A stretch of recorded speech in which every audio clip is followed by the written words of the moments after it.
ગીર ગઢડાના પાનેરી ગામમાં ગ્રામજનોએ શાળાનો બહિષ્કાર કરતાની સાથે જ આજે એક પણ વિદ્યાર્થી એ શાળાએ નહોતો પહોંચ્યો।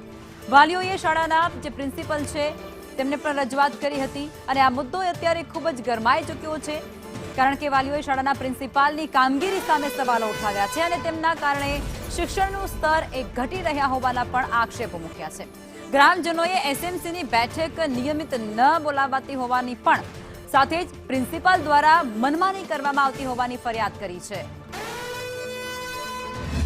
ધારો કે આ સાહેબ આજથી લગભગ 5 થી 6 વર્ષ પહેલાના અહીંયા હાજર થયેલા છે, પણ અહીંયા પ્રિન્સિપલ તરીકે કોઈ દી પણ કાંઈ કાર્ય કર્યું નથી। કોઈ દી વાલી મિટિંગ નહીં, પછી એસએમસીની કોઈ દી એજન્ડા નહીં, પછી બાળકોના આવવા કે બાળક ગેરહાજર છે તો કોઈ દી ઘરે જાણ નથી કરી કે એટલા દિવસ બાળક કેમ ગેરહાજર રહ્યું।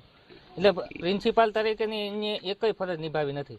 એસએમસીની સમિતિની રચના એને 3 થી 4 વર્ષ પહેલાં કરેલી હશે, એ કોઈ ગામજનોને કે એસએમસીના સભ્યોને કોઈને ખ્યાલ નથી। અમુક અત્યારે એવા સભ્યો છે કે એના બાળકો વર્ષ દિવસ પહેલાં અહીંથી ઉઠી ગયેલા છે, છતાંય એને રાખેલા છે। કોઈ દી એસએમસીની નવી નિમણૂક નથી કરી।